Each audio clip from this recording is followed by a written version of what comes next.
For crowd safety, you need to make sure that you kind of know what's going on around you at all times, okay? Especially if you're in a dense crowd. If you're in a dense crowd, you always want to make sure that you know everything around you, okay? And still have fun. Like, I know there's a lot to think about. You guys, it took me a long time to be able to feel safe and have fun. It takes time. It's a progress. It's about learning. I'm giving you a lot of information right now, but it's about like learning all this. Like, it took me 10 years to learn all this, you know? Like, it took me a long time from trial and error to learn all this. So you're going to implement it as you see fit. Like, please implement what you can, when you're able to, but like however like system you want to have, right? So let's say that your friend wants to sit down. Let's pretend this chair is your friend and they want to sit down. Doctor, see me right here. You want to make sure the crowd around them is safe. So like if you're like a 2-man person or like 2-group situation, but let's say they're sitting on the floor, right? Doctor, see me on the ground. You want to make sure that you're protecting them from the people. So whether it be like someone walking on the side, it's always best to be like in a not dense crowd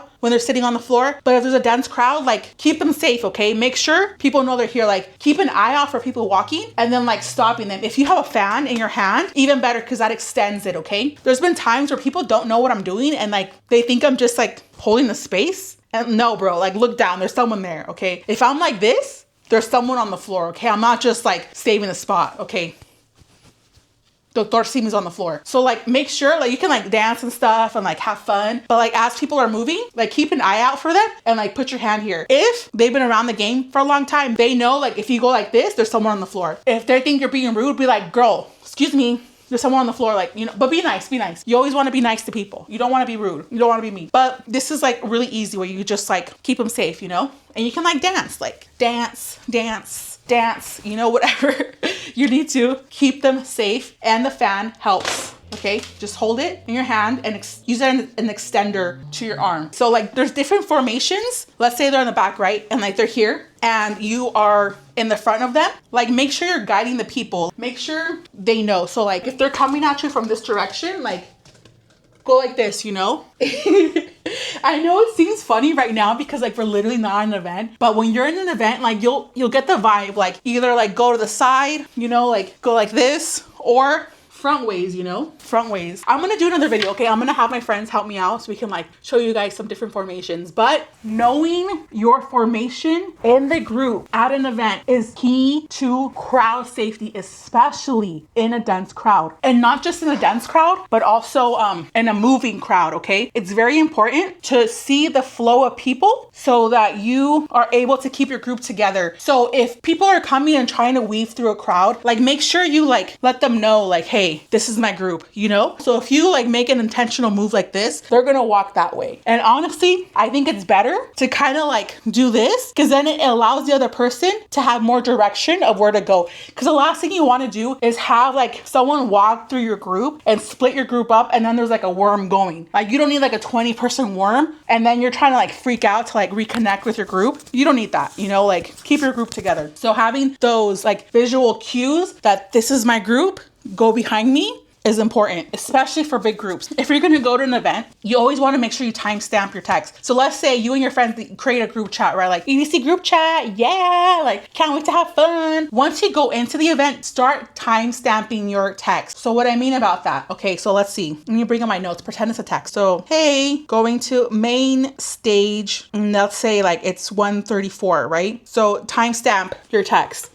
So, hey, going to main stage 134, right? And then they say like, okay, going to get food 150 because they saw it at 150, right? Or PM, whatever it is. So as your text come through, then you know that this text came at that time. Like they sent the text at 150 or 134 because reception is going to be bad, especially at EDC Las Vegas. The more people are at the events, the worse reception you're going to have. So when you're time stamping your text, you let them know like they sent this text at this time. So let's say I sent this text at, what did I say? Sent this text at 150. I went to go get food at 150, but the text didn't go through until like 3:30. Then the person's not going to go look for you at the food spot. They're going to like know like, oh, this is like a 2-hour late text or 1 hour, 10 minutes. What time did I say? 3:30? 2 hours and 20 minutes? I don't know. So like they know that is not right now. So it's very important to always timestamp your text. Hey, I'm going to the bathroom 12:45. Hey, I'm gonna go to main stage 3:30. Hey, I'm going home, taking the shuttle back 4:30. Because then you're aware, like, okay, so at 4:30, this person texted me. They're taking the shuttle back to the hotel. So you know that 4:30, they're on the shuttle. So if something happens, you have the time-stamped time of that moment that they told you. So always timestamp your text the moment you walk into the event. You know, like if you're driving to the event and no one's there yet, like why are you timestamping? You know, I get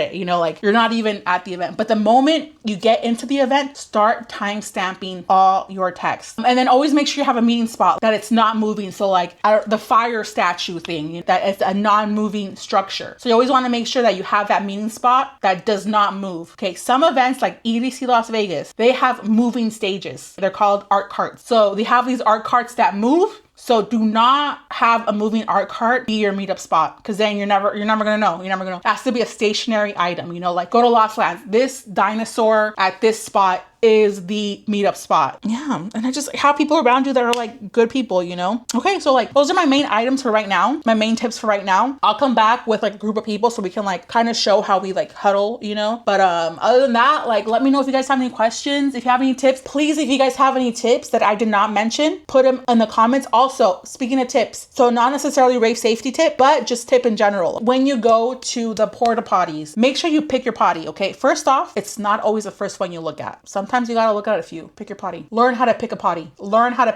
Second off, when you go to the restroom, you know how they have like the water dispenser, like sink things? Before you put soap in your hands, check the water that comes out, okay? Check the pump. Check that the water's gonna come out. Because the last thing you wanna do is have a bunch of freaking soap in your hand, no water. Ask me how I know. Because I messed up. I did it. I learned from my mistake. Learn from my mistakes. Check that there's water before you put soap in your hands. And then items for your bag. I've heard people say this, but like items for your bag, like make sure, I would suggest carrying hand sanitizer, carrying like tissues, right? Because like sometimes there's not going to be any toilet paper or hand sanitizer or water in the bathroom, you know? Earplugs, ear safety is important. I have these ones that hook up to my bag and I just like carry them in here. They're here. So earplugs are important. Disposable earplugs. If you have any room to carry extra stuff, it's always very nice to like have extra disposable earplugs for other people. That's always very nice and carrying. Also, little fans. So this is like my main fan, like the 13-inch, but sometimes you have like the little fans. These fans, they're really inexpensive and you can give them to people, you know, like sometimes if it's a hot event, not everyone carries stuff to keep themselves cool. So like having a little extra fan to give someone is always nice. Having extra hair ties is nice for people. Having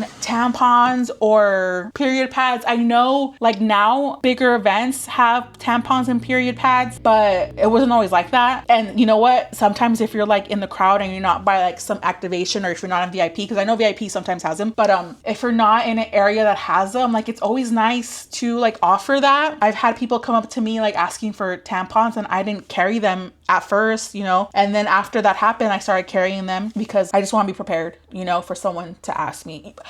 Band-aids. The med tent should have band-aids, but if you need band-aids, like carry some band-aids. Make sure, depending on the event you go to, what their payment systems are. Some are no cash, some are like card only, like digital only. EDC Mexico is no card either. It's like a specific band. So make sure you know what type of payment system that festival is going to have. And yeah, make sure you check the regulations and policies of what you are able to bring in and not take in. A lot of places, they require sealed items. So like sealed gum. Some places don't even allow gum. So make sure like sealed items, sealed chapstick. So make sure you're aware of what the regulations and policies are, and then plan accordingly. Go out there, you guys, have fun, have a great time, be nice to people, plur, peace, love, unity, respect, responsibility. Be self-responsible, please. Be responsible. And if you see something, say something, you know? If you see something, say something. Keep people safe. We want to make sure everyone gets home safe so we can do it again the next day, you know? What else? If there's any tips, any other items that are rave safety, any OGs out there that want to say, you know, put it in the comments below. Let us know your tips. And if you would like to share any of these videos in this series, please share, like, subscribe, and like tell the information to your friend. If you don't want to share the video, it's fine, but please like share the information. I really appreciate if you do share the information, because the whole goal of this is to keep people safe. And if we could save lives, let's save lives. That's it. I love you guys. Bye.